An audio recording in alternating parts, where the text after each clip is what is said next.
아침이 즐거우면 하루가 행복합니다. 안녕하세요. 생방송 아침이 좋다 남유식입니다. 1월 마지막 날 인사드립니다. 이경림입니다. 네, 화재가 나거나 주변에 응급 환자가 발생했을 때 당황하기가 쉽죠. 네. 사실 의연하게 대처한다는 것은 말처럼 쉽지가 않습니다. 그렇습니다. 아마 교육이나 실습이 조금 부족해서 그러지 않을까 싶은데요. 대전시에서는 시민들의 안전사고를 막기 위해 찾아가는 시민 안전교실을 마련한다고 하죠. 그렇습니다.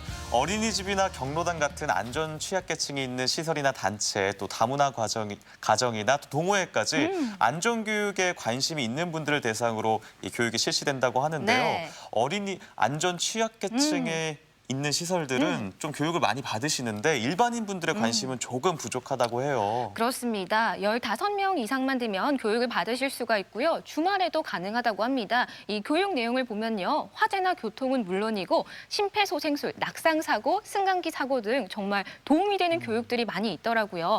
관련 사항은 해당 구청이나 대전시청 안전정책과로 문의하시면 되니까 많은 분들이 조금 함께해 주시면 좋겠네요. 그렇습니다. 이런 교육은 또 열릴 때 함께 받아보시는 것이 좋겠습니다. 네. 자, 겨울 같지 않은 포근한 날씨가 이어지고 있습니다. 오늘은 과연 날씨가 어떨지 날씨부터 알아보겠습니다. 강혜라 기상캐스터. 네, 강혜라입니다. 네, 오늘도 날씨가 따뜻할까요? 또 주말의 날씨도 궁금합니다. 날씨 알려주시죠. 네, 1월의 마지막 날인 오늘 어제보다 공기가 서늘합니다. 현재 기온은 대전이 2.4도를 가리키고 있는데요. 한낮 기온은 8도로 어제보다 4도가량 떨어지겠습니다. 사실 기온만 놓고 보면 평년보다 높은 수준이지만 그동안 워낙 포근했던 터라 기온이 조금만 떨어져도 더 춥게 느껴질 수 있겠습니다. 충남 지역은 대기 정체로 먼지가 쌓인 데다 국외 오염물질이 유입되면서 오전에 나쁨 수준의 미세먼지 농도를 보이겠습니다. 외출 시 마스크를 꼭 착용해 주시기 바랍니다. 충남 서해안과 일부 내륙 지역은 낮까지 빗방울이 떨어지거나 눈이 날리는 곳이 있겠습니다. 위성 영상입니다.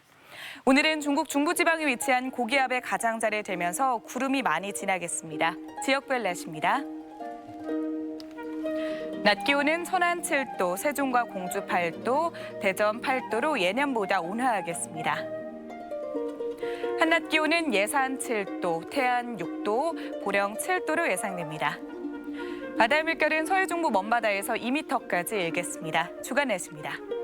기온은 점점 내림세를 보이면서 절기 입춘인 다음 주 화요일에는 대전의 아침 기온이 영하 6도까지 떨어지겠고요. 수요일에는 영하 7도까지 곤두박질 치겠습니다. 날씨였습니다.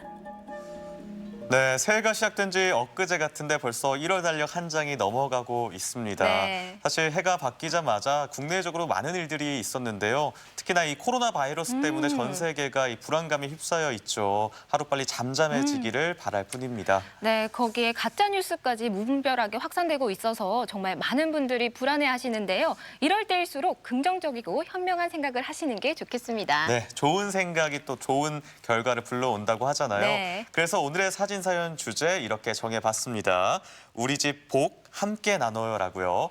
우리 아침 가족분들 가정에 있는 행복한 소식들, 웃음 짓는 이야기들 함께 공유해 주시면 좋겠습니다. 네, 사진 사연 보내는 방법 알려드릴게요. 생방송 아침이 좋다 앱을 내려 받으셔도 되고요. 인터넷 주소창에 아침이좋다.kr 입력하시고 닉네임과 전화번호 쓰면 오늘도 사진과 사연 보내주실 수 있습니다. 뭐 입학이든 취업이든 또 새로운 가족의 탄생이든 행복한 소식들 많이 보내주세요. 좋습니다. 본격적인 금요일 첫 소식부터 만나보겠습니다. 금요일 첫 소식은 예술과 낭만이 있는 문화나들이 순서인데요.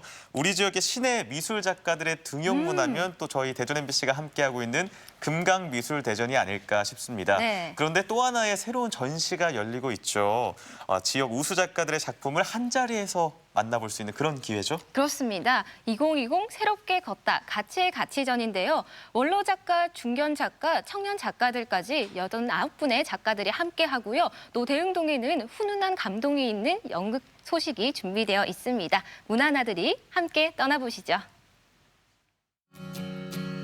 2020년 경자년 새해를 맞아 새해 이야기를 쓰고 있는 대전문학계.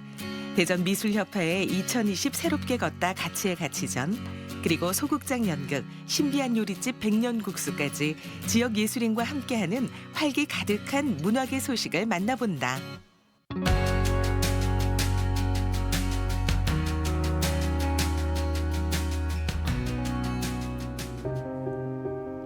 (2020년의) 시작과 새로운 도약을 알리는 전시가 한창인 갤러리. 지금 갤러리 M에서는 한국미술협회 대전시 지회의 기획전시 2020 새롭게 걷다 가치의 가치전이 이어지고 있다.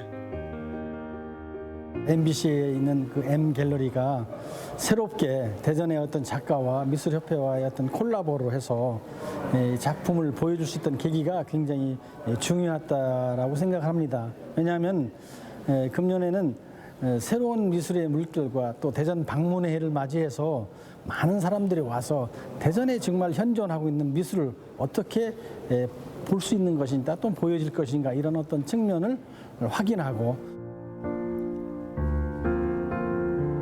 총 89명의 작가가 참여하는 대거 전시로 1부와 2부로 나누어서 전시회를 진행. 여러 분야에서 활발하게 활동을 펼치고 있는 지역 작가들이 뜻을 모았고 그 어느 때보다 다양한 장르의 작품들을 선보인다.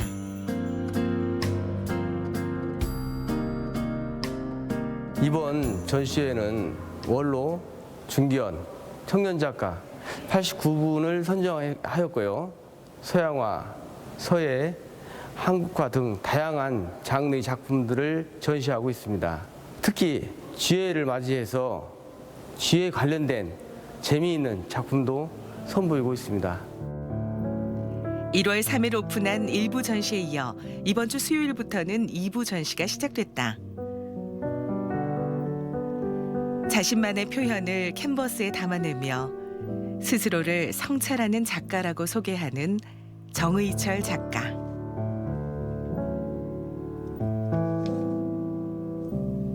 계룡산 철화 분청사기 복원을 통해 20여 년간 독자적 예술 영역을 구축하고 있는 도예가 이재황.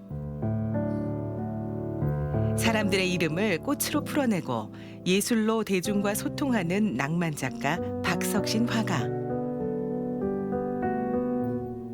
그리고 지역의 대표 예술가 중 하나로 서양 화가이자 판화가인 유병호 화백 등 수많은 작가의 미술 세계를 만난다. 제가 평상시에 항상 하고 있는 작업 중에서 미니멀한 작품 계열에서 블루톤이 강한 그런 작업으로 보여주게 되었습니다. 단체전이라는 것은 여러 작가들의 어떤 작가의 그 생활이나 작품의 경향을 서로 비교하면서 나름대로의 어떤 세계들을 찾아볼 수가 있죠. 이것은 또 관람자가 볼 때는 이런 측면들이 다양한 측면의 어떤 미술을 작품들을 만날 수 있다는 어떤 계기죠. 원로 작가부터 신예 작가에 이르기까지 세대를 아우르는 예술가의 작품을 한자리에 전시한 2020 새롭게 걷다 가치의 가치전. 각기 다른 작가의 메시지를 통해 현대 미술의 흐름은 물론이고 대전 미술의 미래를 들여다볼 수 있다. 저는 청년 작가로서 대전미술협회의 중년 작가, 원로 작가님들과 전시를 할 수 있게 되어서 영광적으로 생각하고 작가님들과 소통을 할 수 있어서 배울 점이 많은 전시인 것 같습니다. 그리고 대중의 입장에서 생각을 해본다면 청년 작가의 신선한 작품부터 원로 작가의 기품 화법까지 바라볼 수 있어서 좋은 전시라고 생각합니다.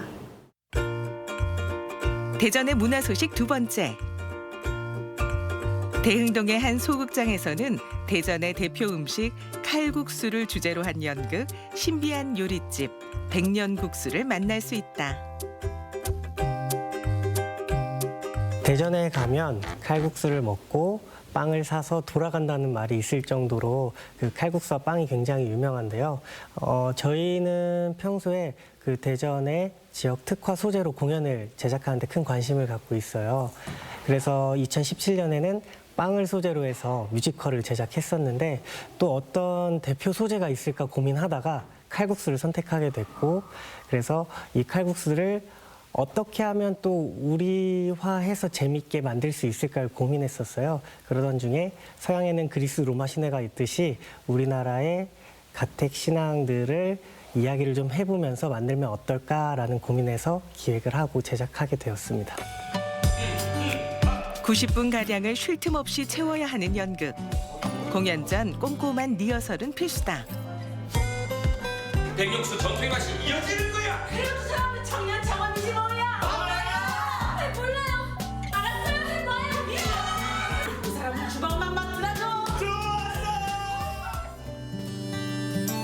긴장감과 긴장감이 공존하는 무대를 위해 배우들은 시작 전부터 분주히 움직이고 관객들까지 입장하면 공연 준비 완료. 관객 여러분들이 더 많이 웃을 수 있도록 제가 올라가서 아주 힘차고 재밌게 연기해보겠습니다. 오늘도 아주 열심히 연기해서 여러분들한테 좋은 모습 보여드리도록 하겠습니다. 화이팅! 이 작품은 제가 연기를 하면서도 굉장히 즐거운 작품이기 때문에요. 오늘도 행복하게 1시간 반 동안 열심히 연기하고 내려오겠습니다. 많이 오세요. 잠시 후 시작된 연극. 신비한 요리집 백년국수는 극 전반에 한국의 민속 신앙이 깔려 있기 때문에 독특한 분위기의 무대가 펼쳐질 뿐 아니라 온갖 종류의 귀신들까지 등장한다고? 저희 연극에 귀신이 나와도 너무 놀라지 마세요. 저희 연극에 나오는 귀신들은 이제 집안을 관장하는 성주신, 그리고 집안의 재물운을 관장하는 조항신이 나오고요. 그리고 삼신할매도 나옵니다. 그 밖에 이제 처녀 귀신도 나오는데요. 처녀 귀신을 이제 저승으로 끌고 갈 저승사자도 나오고요. 저희 연극은 그런 토속적인 그런 신앙과 한국의 전통을 조금 더 느낄 수 있는 연극이니까 너무 놀라지 마시고 재밌게 관람했었으면 좋겠습니다. 전통의 가택신들이 칼국수집을 지키는 고군분투를 담은 연극.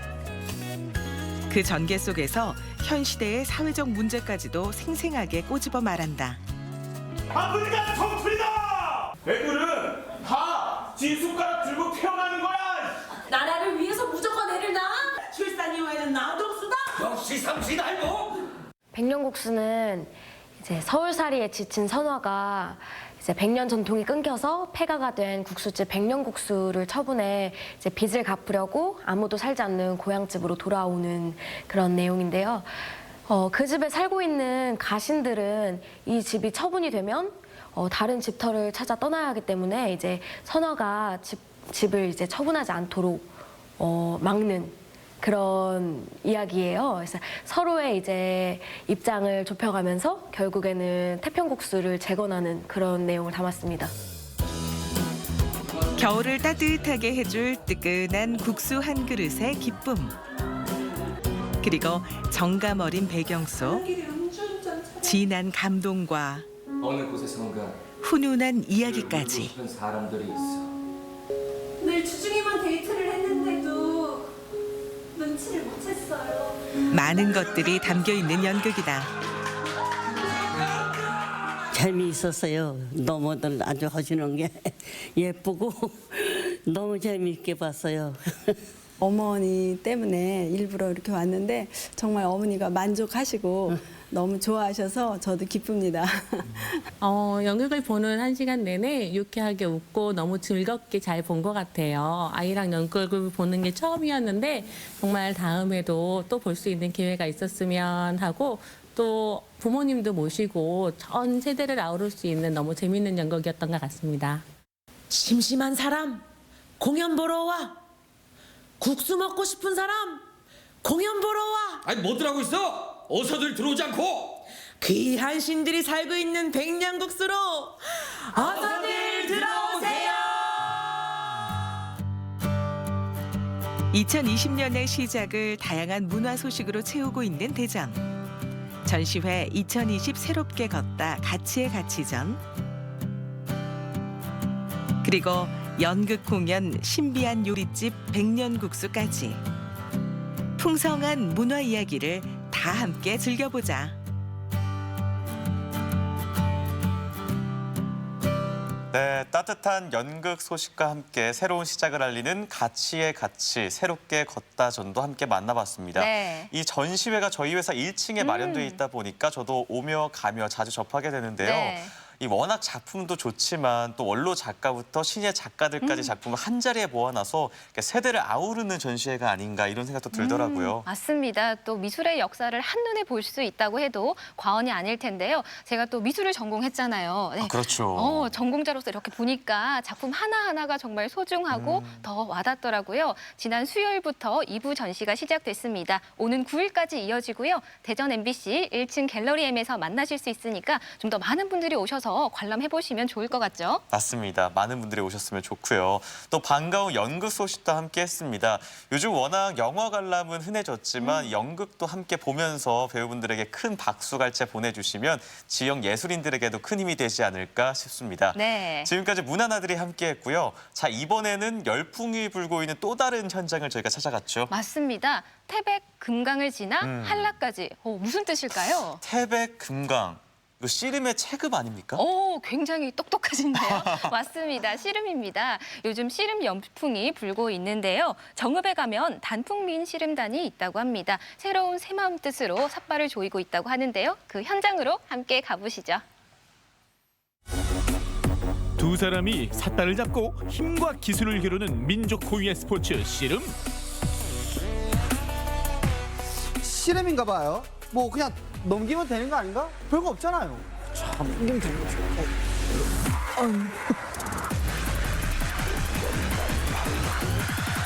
씨름이 뭔지 제대로 보여드리겠습니다. 예. 힘과 기술이 조화를 이루는 전통 스포츠, 바로 씨름인데요. 정읍에 내로라 하는 씨름 선수들이 모였다고 합니다. 새해를 맞이해 새롭게 출발하는 정읍시청 씨름단을 지금 만나러 가보시죠. 입단식이 열리는 정읍시청에 찾아갔습니다. 분주하게 준비하는 감독님과 선수들의 모습이 보이는데요. 새로운 팀에 입단하는 것은 기쁘지만 표정에는 긴장한 모습들이 역력합니다. 그런데 저 선수는? 씨름 프로그램에 출연하는 전도환 선수도 보이네요. 아직 나이도 어리시고 팀도 옮기게 됐는데 기분이 좀 어떠신지 궁금하거든요. 지금 또 너무 설레가지고 좋은 환경에서 운동을 하기가 많이 떨리고 최선을 다해볼 생각입니다. 네. 자, 옮기시면서 가장 기대되는 부분이 있다면은 어떤 게 있을까요? 밥이 맛있다고 하는 점이 네, 전라도가 밥이 맛있다고 하셔가지고. 그렇죠. 네. 역시 음식하면 전라도인 거 소문이 자자하게 났군요. 자리에 앉은 선수들, 양복 입은 씨름 선수들 모습이 아주 색다른데요. 감독님과 선수들이 축하를 받으며 정읍시청 씨름단의 새로운 식구가 되고 있습니다. 단풍민 씨름단 감독 김시영. 정읍시청 씨름단. 네, 입단식 잘 끝내시고 축하드리겠습니다. 네, 감사합니다. 네, 근데 막 어디 가시던데 지금 어디 가시는 길이세요? 설날 장사 대회에 출전을 해야 되기 때문에 선수들이 한시도 지금 쉴 시간이 없습니다. 아니 금방 임용식 끝났는데 또 바로 훈련하러 간다고요? 저희 훈련 시간이 3시부터이기 때문에 네. 지금 가서 준비하고 바로 훈련장으로 가야 됩니다. 아니 너무 힘들게 일정이 짜여져 있는 거 아니에요? 그래도 어쩔 수가 없습니다. 그러면 저도 한번 따라 가봐도 될까요? 같이 가시죠. 아, 그래요? 네. 이곳은 선수들이 꿈을 키우는 씨름장. 감독님의 호루라기 소리에 맞춰 몸을 풀기 시작하는 선수들인데요. 부상 방지를 위해 운동 선수들에게 몸풀기는 필수겠죠.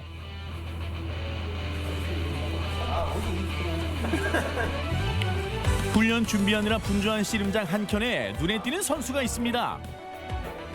저기서 많이 본 선수가 있는데. 안녕하세요. 봤어요. 저 어떻게 알아보시고? 아니 지금 대한민국 씨름의 제2의 붐을 일으킨 선수가 여기 있는데 제가 어떻게 모를 수가 있겠습니까? 씨름 영상 하나로 씨름 붐을 일으킨 200만 뷰 사나이 황찬섭 선수. 모래판의 아이돌이라 불리며 젊은 세대에게도 인기몰이를 하고 있는데요. 씨름 프로그램에 출연해 화제가 되고 있는 황찬섭 선수가 정읍시청에 입단했습니다.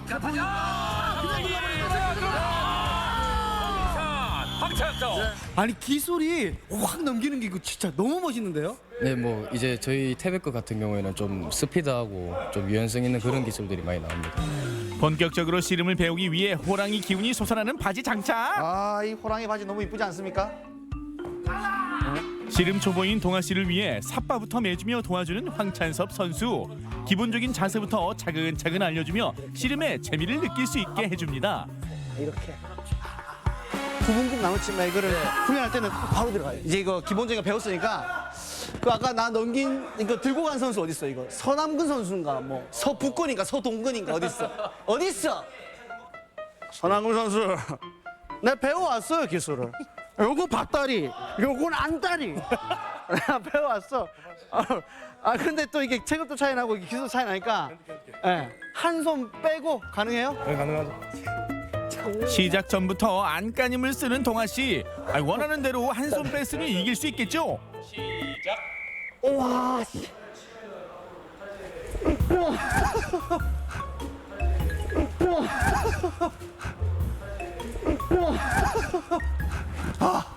한 손 놓고 했는데도 그냥 넘겨버리니까 이 당할 수가 없네요, 진짜로. 오늘 한수 잘 배웠습니다. 네. 한 번 더 안아주세요. 고마웠어요. 반복되는 훈련에 고단할 법도 한 정읍시청 선수들. 하지만 얼마 남지 않은 설날 장사 씨름 대회를 위해 여기서 멈출 순 없죠. 구슬땀을 흘리고 있습니다. 훈련의 결과일까요? 선수들 몸이 눈에 띄게 탄탄한데요.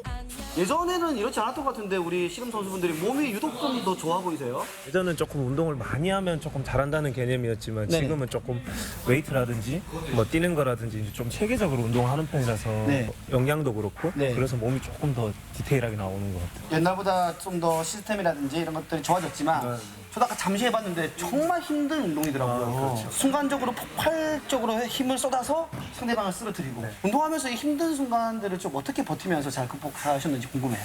저 같은 경우는 힘든 거는 어차피 모든 선수가 다 힘들다고 생각하거든요. 그래서 뭐 제가 조금 더 힘들게 해야 남보다는 공감 안 하시나 봐요. 프로의 목표, 계획 같은 게 있다면 좀 뭐가 있을까요? 그냥 일단 씨름이 대중들에게 좀 더 많은 관심을 가질 수 있는 그런 인기 종목으로 됐으면 좋겠고요. 올해 이 정읍시청이라는 새로운 팀에서 좀 빨리 태백 장사에 등극하는 게 제 목표입니다. 이렇게나 열심히 훈련하는데 그 목표 꼭 이룰 수 있을 겁니다. 힘들지만 서로 도와주고 격려하며 한 걸음씩 나아가는 선수들.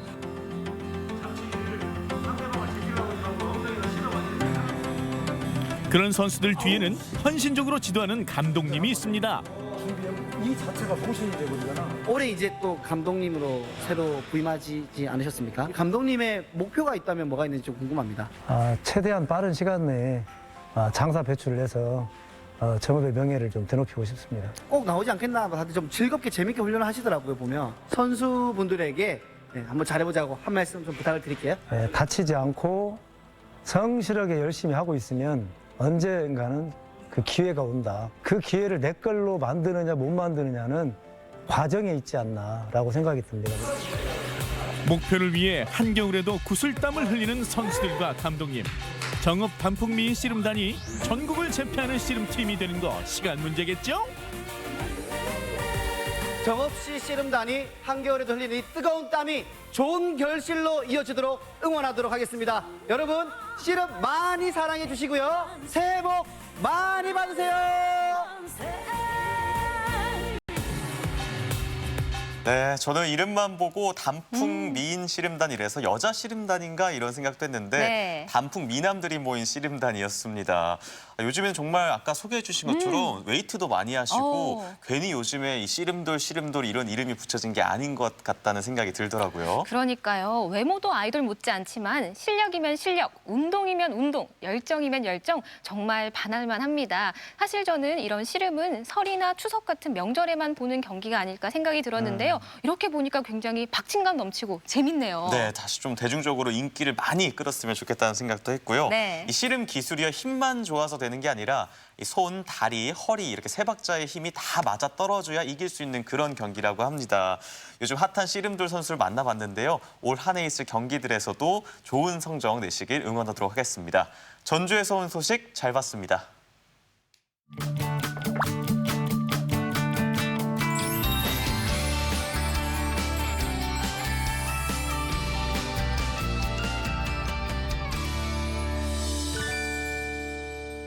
네, 저는 아직 미혼이지만 주변에 결혼한 선배들, 친구들, 또 아이를 키우는 가정들 보면 가장 아이들의 모든 관심이 집중돼 있더라고요. 네. 키우는 아이에 대해서. 그래서 아이가 잘 크고 있나, 성장하고 있나 이것이 항상 첫 번째 순위라는 생각이 드는데요. 맞습니다. 그래서 온라인상에는 아기가 잘 성장하고 있는지를 확인할 수 있는 원령표 계산기도 있고요. 또 체크리스트도 잘 나와 있어서 초보 엄마 아빠들에게 많은 도움이 될 것 같다라는 생각이 들죠. 네, 그런데 이 많은 정보들이 또 문제인 게 맞는 정보인지도 중요하고요. 또 한두 가지만 늦어도 우리 아이만 늦는 게 아닌가 이렇게 또 오해를 사기도 하거든요. 네. 그래서 오늘 건강톡톡 이 시간에는 아이 발달 성장 지표에 대해서 함께 살펴보고 궁금증 해결해 보도록 하겠습니다. 네, 도움 말씀 주실 분 소개해드리도록 하겠습니다. 이종호 소아청소년과 전문의 나오셨습니다. 어서 오세요. 어서 오세요. 안녕하세요. 네, 사실 아이들도 배우는 게 모든 게 다 처음이지만 부모님들도 초보 엄마 아빠가 되는 첫 번째 발걸음이기 때문에 아이 성장이 잘 크고 있는지 이것이 가장 궁금할 것 같은데요. 네. 우리 아이가 때에 맞춰 잘 성장하고 있는지 어떤 것들을 살펴봐야 될까요? 네. 아이가 자라는 것을 발육이라고 합니다. 발육은 성장하고 발달 두 가지로 나누어 볼 수 있는데 성장은 신체의 사이즈가 커지는 즉 양적인 증가라고 보면 되고 키와 몸무게 같은 게 늘어나는 거라 보시면 되겠습니다. 발달은 뇌와 같은 장기가 기능적으로 성숙하고 발전하는 것인데 어렵게 들리시겠지만 쉽게 얘기하면은 아이가 잘 똘똘해지고 있다. 그러면은 발달이 잘 이루어지고 있는 거라 보면 됩니다. 성장은 요즘같이 물질이 풍요로운 시대에 이상 있는 경우는 거의 발견하기가 어렵습니다. 우리나라에서는. 근데 발달 장애는 다릅니다. 만일에 발달이 아이가 늦는데 그걸 늦게 발견하게 되면 추후에 바로잡기가 매우 어렵습니다. 그래서 발달 이상이 있는지 조기에 발견하는 것이 가장 중요한 포인트라고 생각합니다. 네, 발달적인 측면을 조금 더 유의해서 봐야겠네요. 그리고 이 산모가 10달 동안 아이를 품고 있다가 세상에 딱 처음으로 아이를 마주했을 때 가장 먼저 손가락, 발가락부터 확인을 하잖아요. 이것뿐만 아니라 어떤 걸 좀 주의해서 봐야 할까요? 예. 먼저 시각을 봐야 되겠죠. 예. 그 시각은 발달이 어떻게 되냐면은 아이가 맨 처음에 태어나게 되면은 세상을 흐릿한 흑백으로 보게 됩니다. 그리고 생후 1개월이 되면 비로소 초점을 맞출 수가 있고요. 그래서 그때부터 부모하고 아이 컨택트가 되면서 그때 사회적 미소, 소셜 스마일이라고 하는 게 보일 수가 있습니다. 간혹 가다가 어떤 보호자분께서는 우리 애기는 신생아인데 한다 이런 분들이 사실 계신데 그래서 제가 인정합니다. 보름 정도 된 애까지는 제가 봤습니다. 정말 발달이 빠른 애는 보름 정도 돼서 진짜 소셜 스마일을 합니다. 근데 대부분의 경우는 베넷짓이라고 해서 그냥 눈, 코, 입을 쫑긋쫑긋 이러는 겁니다. 근데 그게 마치 웃는 것처럼 보일 때가 있거든요. 그래서 그 베넷짓이 아니면 대부분 2개월에 합니다. 그래서 2개월이 됐으면은 아이가 잘 웃는지 눈을 잘 마주치는 것이 이제 잘 하고 있는지 확인하는 게 중요합니다. 뭐 추가적으로 말씀드리면은 이제 생후 3개월이 되면 비로소 칼라로 볼 수가 있고 세상을 평면이 아닌 입체로 볼 수 있습니다. 그리고 이제서야 시력이 0.03에서 가까스로 한 0.04 정도 됩니다. 네, 말씀해 주신 대로 이 신생아에는 시력이 완성되기 전이라서 이 흐릿한 흑백으로 보이기 일수다 이렇게 말씀을 해주셨는데요. 네. 사실 또 시각만큼 중요한 게 바로 청각 아니겠습니까? 이 아이들이 흔히 성장할 때 부모님들이 막 이렇게 손바닥 치면서 네. 고개를 잘 돌리는지 확인을 하시는데 이 정확한 청각 체크는 어떤 과정이 필요할까요? 네. 그 사실 태어나서 귀에서 양수가 빠질 때부터 이제 들리기 시작합니다. 앞서 눈을 잠깐 말씀드렸는데 그 시력의 경우 생후 1개월이 되면은 한 90도 정도 바라보고요. 그리고 생후 2개월이 되면은 움직이는 물체를 180도까지 봅니다. 이것을 시각 따라잡기라고 합니다. 시각 따라잡기처럼 청각도 기준이 있습니다. 청각의 경우는 3개월이 되면 그때 소리가 나는 곳으로 고개를 돌립니다. 이것을 청각 따라잡기라고 합니다. 그래서 3개월이 됐는데 아이가 소리가 나는 곳을 모른다. 이러면은 청력 이상을 의심해야 되는 징후라고 보면 됩니다. 특히나 이제 청력 이상의 경우에는 늦게 발견하게 되면은 사회성 그리고 언어 발달에 심각한 지장을 초래하기 때문에 정말 빨리 발견해야 되는 엄마께서 그 사인을 잘 보셔야 된다고 생각합니다. 네, 아무래도 시력과 청력 같은 경우는 눈에 외형적으로 드러나는 게 아니기 때문에 부모님들이 조금 더 관심 있게 봐주셔야 될 것 같고요. 이렇게 시력과 청력을 확인을 했다면 또 어떤 것을 주의를 해야 할까요? 그 다음은 이제 잘 움직이는지 봐야 되겠죠. 그래서 첫 번째는 이제 대근육을 보실 건데 도와줄 펭귄 어린이가 운동의 발달 순서는 머리부터 다리 방향으로 이루어집니다. 그래서 생후 3개월 정도 되면은 머리를 간신히 이제 들게 되고 4개월 정도 되면은 이제 주변을 이렇게 돌아볼 수가 있습니다. 그래서 4개월 정도 되면은 비로소 누워 있는 상태에서 뒤집기가 가능해지고 그리고 고개를 들고 이제 배밀이를 하게 됩니다. 그래서 이때가 배밀이인 거고요. 그리고 6개월이 되면은 아까 4개월에 이제 뒤집었지 않습니까? 네. 되짚기를 합니다. 이게 뒤집기, 되짚기고요. 6개월의 되짚기, 그다음에 8개월이 되면은 이제 스스로 간신히 앉고요. 그다음에 9개월이 되면 허리를 펴고 앉을 수가 있고 이때 네 발로 기어 다닐 수가 있습니다. 그리고 10개월이 되면은 손을 잡고 간신히 서고 그다음에 12개월이 되면은 혼자서 서고 그다음에 15개월이 되면은 이렇게 걸어 다닐 수가 있습니다. 네, 아주 귀여운 이 펭귄 인형으로 잘 설명을 해주셨는데요. 네. 이 말씀해주신 대근육 말고도 소근육 움직임도 중요할 것 같습니다. 이 소근육 움직임에 대해서 설명 부탁드립니다. 태어날 때부터 아기가 이렇게 오물오물 하는데요. 이건 사실은 진정한 근육의 움직임, 운동이라고 볼 수는 없고 대부분 원시 반사입니다. 대표적인 원시 반사로 볼에 이제 물건이 닿았을 때 이쪽으로 입이 향하는 루팅 리플렉스, 그다음에 입술에 닿았을 때 이렇게 빨게 되는 서킹 리플렉스, 이것 때문에 이제 수유가 가능한 거죠. 그리고 이제 반사적으로 손에 이렇게 물건이 닿으면은 바로 이렇게 주워버리는 그레습 리플렉스, 이 세 가지가 가장 대표적인 원시 반사고 이게 없어지는 나이가 생후 3개월 정도 됩니다. 따라서 이 원시 반사가 없어져야 비로소 물건을 향해서 내가 이거를 잡으려고 자꾸 하게 됩니다. 그래서 이런 노력 끝에 6개월이 되면 이제 어느 정도 성과를 보이는데 이 전완부에 이쪽을 요골이라고 하고 이쪽을 척골이라고 하게 되는데 우리 생각과 틀리게 척골연부터 아이들이 잡습니다. 그래서 물건이 있으면은 이제 6개월 아이는 이렇게 잡으려고 하다가 이런 식으로 먼저 잡게 되고요. 그리고 이제 9개월이 되면 조금 더 원활하게 이제 이쪽 요골연으로 잡게 됩니다. 그리고 이제 돌이 되면은 비로소 손끝으로 잡을 수가 있고 그 다음에 돌이 넘어가야 이제 파인한 굉장히 정교한 손끝으로 이렇게 잡을 수가 있게 됩니다. 그렇군요. 그리고 이렇게 아이가 또 뭔가 발달이 잘 되고 있다는 뜻은 또 뭔가 똘똘해지고 있다는 증거 네. 아닐까요? 이렇게 아이의 뇌 사고와 관련된 지표도 있을까요? 네. 일단 기본적으로 인지하고 언어를 따져볼 수 있습니다. 먼저 인지적인 측면을 좀 말씀드리자면은 아까 생후 2개월 때 이제 사회적 미소를 보인다고 했는데 그거는 낯선 사람이든 부모에게든 모두 보이는 반응이고 4개월은 되어야지 아기가 낯선 사람을 알아봅니다.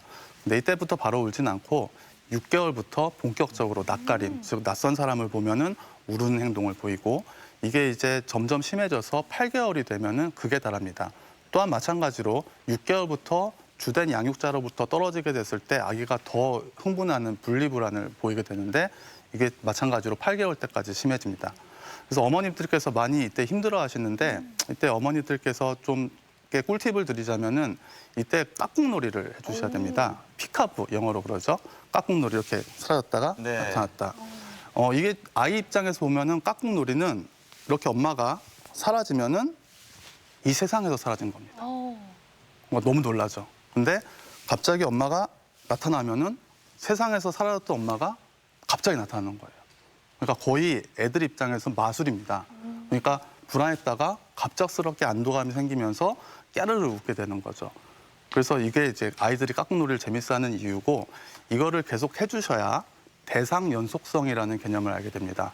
즉 사물이 내 눈앞에서 사라져도 세상 어딘가에는 존재를 하는구나. 이래서 대상 연속성이라는 개념을 알게 되는 것이고 그래서 엄마들께서 이 시기에 깍꿍놀이를 아주 지겹도록 해주셔야지 나중에 좀 편해지십니다. 네. 참 아이를 키우다 보면 신기한 경험들을 많이 하는 것 같습니다. 네. 그리고 또 아이를 키우다 보면 부모님들은 뭐 12번의 거짓말을 하게 된다 이런 말들도 있는데요. 아이들이 옹알이를 시작하게 되고 말을 시작하게 될 때 내 아이가 막 좀 더 특별해 보이고 맞습니다. 말을 너무 잘하는 거 아닌가 이런 착각들도 많이 하시는 것 같습니다. 참 아이의 언어 발달에 대한 설명도 부탁드릴게요. 네. 방금 얘기하셨는데 6개월 전에는 옹알입니다. 말 그대로 그냥 옹알옹알 하는 거고요. 6개월부터 꽤 의미 있는 말을 하기 시작하는데 6개월에 비로소 마, 빠 같은 얘기를 합니다. 이게 이제 엄마, 아빠의 근본이 되죠. 근데 대부분 문화권에서 엄마, 아빠의 발음이 비슷한 게 사실은 이래서라고 봅니다. 6개월 때 대부분 마빠를 하니까. 그래서 10개월이 되면은 비로소 엄마, 아빠를 이제 정확하게 발음할 수가 있고 12개월이 되면 엄마, 아빠 이외의 단어를 좀 얘기할 수 있습니다. 그래서 18개월이 되면은 보통 그 외에 6개에서 10개 정도의 단어를 얘기하고 24개월이 되면 짧은 2단어 문장. 제일 많이 하는 게 애들이 이거 뭐야? 어디 갔어? 뭐 이런 겁니다. 그래서 그런 걸 하게 됩니다. 그리고 이제 3개월이 되면은 비로소 세 단어 문장도 가능하고 숫자를 3가지 셀 수가 있고 자기 이름, 나이, 그리고 성별을 얘기할 수가 있습니다. 이게 다 3입니다. 그래서 저희도 족보입니다. 그렇군요. 그리고 또 결혼해서 아이를 키우는 친구들의 말을 들어보면 그 조리원 동기들이 최대 경쟁자라고 하더라고요. 뭐 우리 아이 키는 얼마다, 몸무게는 얼마다 이렇게 얘기를 들으면서 굉장히 불안해한다고 하는데 우리 아이들의 키에 관한 지표도 한번 설명해 주시죠. 아이가 이제 늦고 안 늦고 이거 얘기인데요. 예. 사실 이제 아이들이 교과서대로 자라주면 육아가 어렵지가 않죠. 근데 이제 각자 개성이 뚜렷한 아이다 보니까 좀 이렇게 차이가 발생합니다. 제일 많이 보는 경우가 생후 4개월 정도 됐을 때 아기가 아까 뒤집어야 된다고 하지 않았습니까? 네. 근데 안 뒤집는 겁니다. 보통 좀 통통하고 성격이 느긋하고 얌전한 아이들이 많이 그러는데 얘네들은 그냥 뒤집는 거 싫어하는 겁니다. 근데 이런 애들이 이제 4개월 때 안 뒤집다가 6개월 되면은 갑자기 뒤집고 되짚고 그러니까 얘네 그때 그냥 같이 굴러다닙니다. 그래서 그냥 늦지 않는 거고요. 그리고 이제 또 많이 보게 되는 케이스가 9개월 때 이제 4발로 기어야 되는데 이런 애들 중에 그냥 왜 안 기지 하는데 일로 와봐 하는데 그냥 앉아가지고 엄마 하고 그냥 우는 애들이 있습니다. 얘네들도 4발로 기는 거 싫어하는 애입니다. 그래서 얘네들도 그냥 안 기다가 12개월 되면 그냥 똑같이 걷습니다. 네. 그리고 또 약간 성격적으로 소심하고 겁이 많은 애들한테 좀 있는데 여자애들한테 조금 더 많고요. 걷는 게 무서운 거죠. 그래서 12개월이 됐는데 그냥 엄마 손잡고 간신히 서 있습니다. 그래서 15개월에 걸어주면 참 좋은데 이때도 좀 잘 안 걷고 간신히 걷다가 18개월부터 보통 걷고요. 근데 2돌이 되면 남들하고 똑같이 보통 뛰어댕깁니다. 네, 아마 부모님들은 아이를 보면서 조금만 늦어도 좀 조급한 마음이 들지 않을까 싶습니다. 네. 이때에 따라서는 아이에 따라서 조금 늦거나 빠르거나 그럴 것 같은데 어느 정도의 시기까지 정상 범위로 허용을 봐야 될까요? 사실 개별적인 차이가 있어서 뭐 딱 명문화되어 있지는 않습니다. 하지만 이제 보통은 한 3개월 정도 보면 됩니다. 그래서 아까 잠깐 드렸던 얘기 중에 답이 있는데 원래 15개월이면 걸어야 되거든요. 근데 그때 18개월까지 봅니다. 네. 그래서 보통 3개월 정도까지는 어느 정도 좀 시간의 여유를 두어도 괜찮다고 봅니다. 그렇군요. 또 주변에서 보면 기저귀를 떼는 시기에 대해서도 많이 걱정을 하시더라고요. 누구는 3살 때 뗐다, 누구는 2돌이 지나자마자 뗐다 이렇게 걱정도 많이 하시고 또 어떤 아이는 유치원을 다니면서도 밤 기저귀를 못 뗐다고 이렇게 말을 듣는데 어떻게 보면 될까요? 대체적으로 여자아이들이 좀 빠릅니다. 그래서 여자아이들 같은 경우에는 18개월만 돼도 자기가 배변을 하면은 엄마 나 넣었어라고 얘기를 해주고요. 24개월이 넘어가면은 그때 대소변을 한꺼번에 가립니다. 근데 남자아이들은 좀 늦거든요. 그래서 대변을 가리는 나이가 29개월, 그다음에 소변을 가리는 나이가 32개월 정도 됩니다. 그리고 이건 약간 아까 좀 다른 얘기긴 한데 밤기저귀 얘기하셨으니까 보통 우리가 이제 밤에도 소변을 싸는 거를 야뇨증이라고 하는데 이거는 만 5세까지 봅니다. 그래서 5세 전에 밤에 소변을 싼다고 너무 걱정은 안 하셔도 되겠습니다. 네.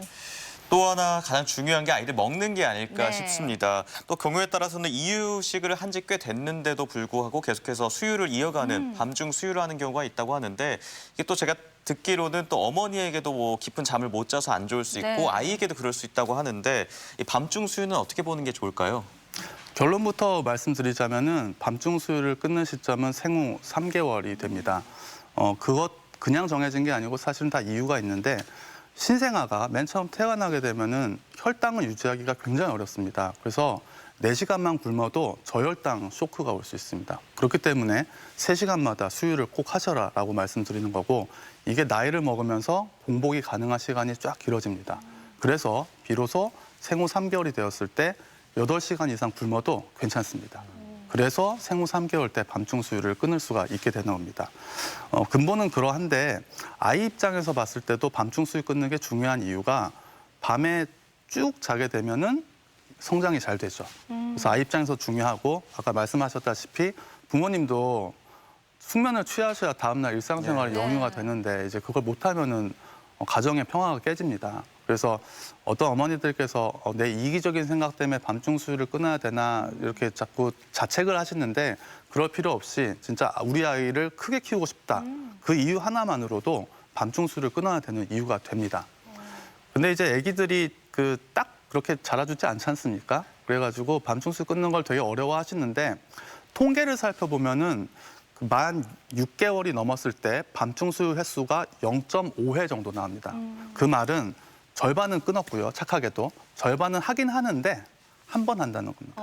그럼 우리가 이제 백보양보해서 뭐 너무 끊기 어렵다 그렇다면은 밤중에 한 번 정도는 해주시는 게 뭐 어떨까 싶습니다. 그러니까 뭐 가정의 경우에 따라서 적절하게 잘 맞춰서 해주시면 된다라고 이렇게 네. 말씀을 해주셨고요. 또 우리 아이들 시력 형성이 덜 된 아이들은 또 빛의 노출에 대해서도 걱정을 많이 하실 텐데 시력 관리를 잘 하기 위해서 또 어떤 부분을 신경을 써야 할까요? 네, 뭐 어느 연령대나 강한 빛은 금물입니다. 약간 우리의 상식하고 좀 틀린 게 우리가 아기들 방 하면은 뭐 하늘색 파스텔 톤의 뭐 구름하고 꽃그림 막 있지 않습니까? 근데 이게 시력 형성에 안 좋습니다. 예, 아까 말씀드렸다시피 아이들은 흐릿한 흑백으로 보는데 시각을 자극하기 위해서는 삐죽삐죽한 물체들, 그러니까 뾰족한 삼각형, 사각형, 그리고 별 모양, 그리고 색깔이 없는 강렬한 흑색과 백색의 대비가 분명한 이런 것을 보여줘야지 시력 형성에 도움이 됩니다. 물론 이제 생후 3개월 정도 되면은 그때는 이제 색을 보기 때문에 컬러로 된 그림 여러 가지를 보여주면 좋은데 그 전까지는 그런 걸 자제해 주시는 게 좋습니다. 그럼 처음에는 조금 뾰족뾰족한 모양을 많이 두는 게 더 아이의 발달에 좋겠군요. 네, 맞습니다. 네. 저희 지금 건강톡톡 아이의 성장 발달에 대해서 이야기를 나눠보고 있고요. 이번에는 시청자 여러분들이 질문 주신 사항을 풀어보는 시간 가져보도록 하겠습니다. 첫 번째 질문은요. 유치원 아이가 손톱을 물어뜯는 버릇이 있습니다. 야단도 쳐보고 쓴 약도 발라놓기도 했는데 안 되네요. 어떻게 하면 좋을까요? 라고 질문 주셨어요. 네. 유치원 아이라고 해서 좀 벌써 안타깝습니다. 어리면은 그 소위 말하는 실리콘으로 된 그런 제품들이 있거든요. 그래서 돌 내지는 돌 전후에서는 그런 제품을 이용하면 아이가 이제 빨았을 때 물론 이제 인체 무독한 그 식약청의 허가를 다 받은 제품들이겠죠. 근데 그걸 이제 빨게 되면은 식감도 안 좋고 그리고 촉감도 안 좋으니까 이제 자연스럽게 멀어지게 되는데 사실 그렇게 유치원까지 가게 되면은 이제는 그런 인위적인 방법으로 떼기는 굉장히 어려운 게 사실입니다. 그럼 이때부터는 좀 도와준다는 개념을 가지셔야 됩니다. 그래서 아이들이 이렇게 손톱을 물어뜯거나 손가락을 빨았을 때 다그치면은 역효과가 많이 납니다. 그래서 이때는 약속을 정하고 우리 줄여나가기로 하자 뭐 이런 식으로 훈육의 방법으로 택해야 되고요. 조금 더 도움이 되는 얘기가 있다면은 관심을 돌리는 방법이 좀 더 좋습니다. 그러니까 예를 들어서 손을 빨고 있는데 우리 책 볼까? 하면은 빨다가 응 하고는 갑니다. 책을 보고 그리고 막 하고 있는데 요즘 뭐 유튜브 좋아하니까 뭐 그런 거 빨고 있으면은 우리 유튜브 볼까? 하면은 어쨌든 애들은 좋아하는 거에 대해서 열중을 하게 되기 때문에 하던 행동을 멈추고 다음 행동으로 이어나갈 수 있습니다. 그래서 완벽하진 않겠지만 이런 방법을 좀 해보는 것이 조금 더 좋은 방법 같습니다. 그렇군요. 다음 시청자분께서 보내준 질문도 만나볼게요. 저는 아이의 변을 늘 살피는데요. 변이 묽으면 평소보다 분유를 진하게 타고 좀 변이 딱딱하다 싶으면 분유를 묽게 타라는 말이 있다고 들었습니다. 이게 실제로 효과가 있을까요? 이런 질문을 주셨거든요. 어떻습니까? 이런 류의 얘기가 있었는데 질문도 사실은 좀 거꾸로 됐습니다. 예, 원래는 옛날 이제 그 상식에는 변이 묽어지면은 분유도 묽게 타고요. 변이 딱딱하면은 분유를 더 되게 타는 게 이제 그런 얘기가 있긴 있었습니다. 예, 효과가 있긴 한데요. 연구를 해보니까 정말 미미합니다. 그래서 지금은 오히려 아이의 영양에 혼란을 줄 수 있기 때문에 정량의 물에 그냥 정량의 분유를 타는 것을 가장 권고하고 있습니다. 네. 그렇군요. 그리고 또 다음 질문 드리도록 하겠습니다. 아기가 잠투정이 심해서 공갈 젖꼭지를 물려줘야 잠이 듭니다. 공갈 젖꼭지도 떼고 싶고 잠투정하는 버릇도 고치고 싶은데 어떻게 하면 좋을까요? 라고 질문 주셨어요. 이것 또한 사실은 답이 딱 없는 문제이긴 합니다. 네. 예. 돌 때까지는 어느 정도 용인하는 게 좋다고 저는 생각합니다. 왜냐하면은 돌 때까지의 음식의 섭취 방법이 대부분 다 이렇게 분유나 모유를 통해서 빨아들이는 거기 때문에 그때 이제 공갈 젖꼭지를 물리는 건 괜찮은데 이제 돌이 넘어가게 되면은 치아가 다 나지 않습니까? 그래서 치아가 이렇게 다 나 있는 상태에서 공갈 젖꼭지를 물게 되면은 개구열이라고 해서 오픈 바이트 이빨이 이렇게 열리게 됩니다. 그리고 이제 계속 빨아당기니까 전치부가 돌출되는 그런 부작용도 발생될 수가 있고 의학적인 이유로는 중이염도 잘 생깁니다. 그리고 이제 약간 정신과적 문제로 고집이 세집니다. 네, 그렇기 때문에 돌이 넘어간 이후에는 공갈젖꼭지는 끊는 게 좋겠고 별도의 요령은 없습니다. 엄마께서 단호해지셔야 됩니다. 그래서 다 끊어야 됩니다. 참 아이들은 성장할 때 이 버릇 하나하나도 굉장히 중요하다는 느낌이 듭니다. 네. 다음 질문 만나볼게요. 저희 아이가 낮과 밤이 바뀌어서 사실 되게 힘들다 이렇게 고민을 호소하시는데요. 밤에 놀아달라고 해서 엄마인 저도 굉장히 힘든데 이거를 낮과 밤 다시 정상적으로 바꿀 수 있는 방법 네. 뭐 없을까요? 이런 질문이거든요. 네. 이것은 일반적으로 우리 해외여행 많이 가지 않습니까? 그때 이제 시차 적응하는 것과 동일한 방법을 쓰시면 됩니다. 아이들이 보통 한 6시, 7시에 일어납니다. 생각보다 굉장히 일찍 일어납니다. 대부분. 근데 이제 보통 그러면 엄마, 아빠는 피곤하기 때문에 수유를 하고 본인도 좀 쉬는데 근데 때마침 아이도 그때 잡니다. 근데 이거를 박탈을 해야 됩니다. 즉 오전 낮잠을 박탈을 해야 되고요. 그래서 낮 정오까지 12시까지 잠을 못 자게 하고 그걸로 그치지 않고 햇볕을 쬐야 됩니다. 그래서 그때 다 외출을 해주면 좋고요. 그다음에는 이제 한 7살까지는 각자의 낮잠 시간이라는 게 좀 있습니다. 그래서 그 연령대에 맞게 낮잠 시간은 자도 됩니다. 12시 이후에는. 그렇게 되면은 오전에 햇볕을 쬐던 걸로 인해서 9시간에서 10시간이 지나면 멜라토닌이 리셋이 됩니다. 그래서 밤 9시나 10시가 되면 졸리게 됩니다. 물론 이게 한 번에 잘 되는 경우도 있는데 뭐 안 되더라도 며칠 하다 보면은 분명히 효과를 봅니다. 그래서 오전에 낮잠 박탈하고 외출하시기를 권해드립니다. 네, 그럼 아이가 자고 있더라도 좀 억지로 깨우는 게 맞겠네요, 그 시간에는. 네, 못 자게 하셔야 됩니다. 아, 네, 알겠습니다. 그리고 다음 질문 또 드려보도록 할게요. 아기가 자지러지게 울곤 합니다. 영아산통이라고 한다는데 이 영아산통은 자연스럽게 사라지나요? 라고 또 질문 주셨어요. 정답을 말씀드리자면 대부분은 맞습니다. 예. 영아산통의 일단 정의부터 살펴보셔야 되는데요. 그냥 쉽게 얘기하면은 생후 2, 3개월 때까지 아이들이 자지러지게 우는 현상을 발생하는데 기전도 있습니다. 그때는 아직 장의 기능이 미숙하고 장내 미생물의 이제 정립이 잘 되지 않았기 때문에 발생하는 거고 그래서 특별한 조치를 취하지 않아도 2, 3개월이 지나가면은 그때부터는 좋아지는 게 맞습니다. 근데 이제 간혹 가다가 좀 그게 연장되는 경우가 있는데 요거는 병원을 가보셔야 됩니다. 그 영아산통이 아닐 수도 있고 그리고 유당불내증 같은 다른 내과적인 문제가 있을 수 있기 때문에 3개월이 넘어가게 되는데 아이가 많이 보챈다면 그러면 꼭 병원을 오시는 게 좋을 것 같습니다. 네, 저희도 아직 출산의 경험이 없기 때문에 굉장히 새롭고 재미있게 이야기를 들어봤는데요. 건강톡톡, 오늘은 아기의 성장 발달 지표에 대해서 이야기를 나눠봤습니다. 다음 이 시간에는 겨울철에 흔히 나타나는 피부 건조증의 하나인 손습진에 대해서 이야기 나눠보도록 할 텐데요. 궁금하신 사항 있으시면 게시판에 꼭 남겨주시길 바랍니다. 네, 지금까지 도움 말씀에 소아청소년과 이종호 원장님이었습니다. 말씀 감사합니다. 네, 감사합니다. 네, 다시 한번 우리 지역의 날씨 알아보겠습니다. 강혜라 기상캐스터. 네, 1월의 마지막 날인 오늘 어제보다는 따뜻한 옷차림 하셔야겠습니다. 오늘 한낮 기온은 대전이 8도로 어제보다 4도가량 떨어지겠는데요. 사실 기온만 놓고 보면 평년보다 높은 수준이지만 그동안 워낙 포근했던 터라 기온이 조금만 떨어져도 더 춥게 느껴질 수 있겠습니다. 충남 지역은 대기 정체로 먼지가 쌓인 데다 국외 오염물질이 유입되면서 오전에 나쁨 수준의 미세먼지 농도를 보이겠습니다. 외출 시 마스크를 꼭 착용해 주시기 바랍니다. 충남 서해안과 일부 내륙 지역은 낮까지 빗방울이 떨어지거나 눈이 날리는 곳이 있겠습니다. 위성 영상입니다. 오늘은 중국 중부지방에 위치한 고기압의 가장자리에 들면서 구름의 양이 많겠습니다. 지역별 날씨입니다. 낮 기온은 천안 7도, 아산 7도, 대전 8도로 예년보다 온화하겠습니다. 한낮 기온은 홍성 7도, 태안 6도, 서천 7도로 예상됩니다. 바다의 물결은 서해 중부 먼바다에서 2m까지 일겠습니다. 주간 날씨입니다.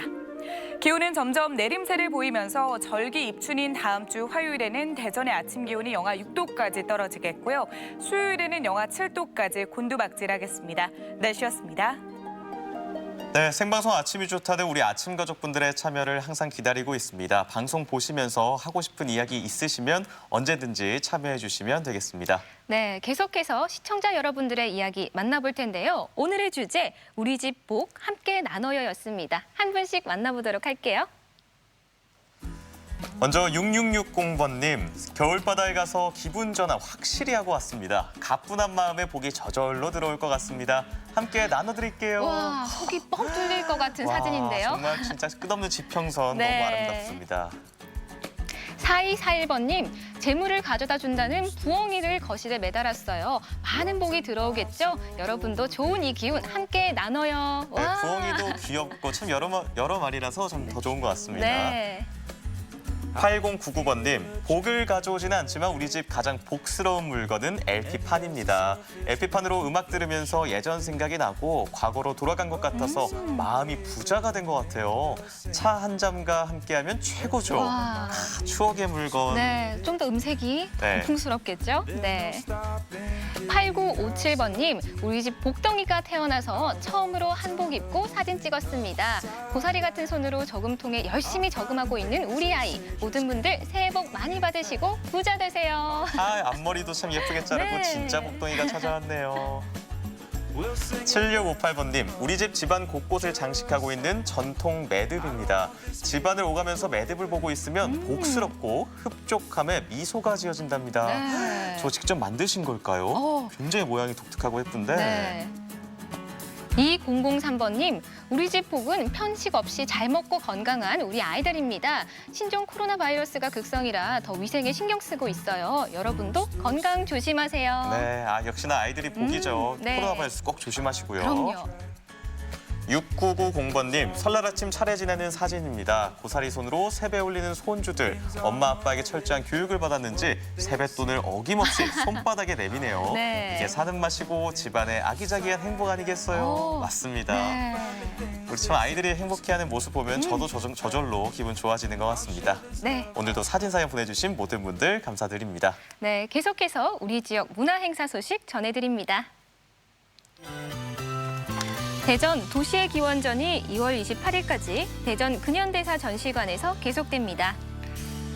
가치의 가치 2020 새롭게 걷다전이 2월 10일까지 대전 MBC 1층 갤러리 M에서 이어집니다.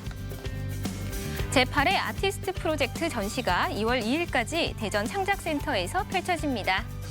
홍성 남당항 세족의 축제가 2월 29일까지 홍성 남당항 일원에서 열립니다.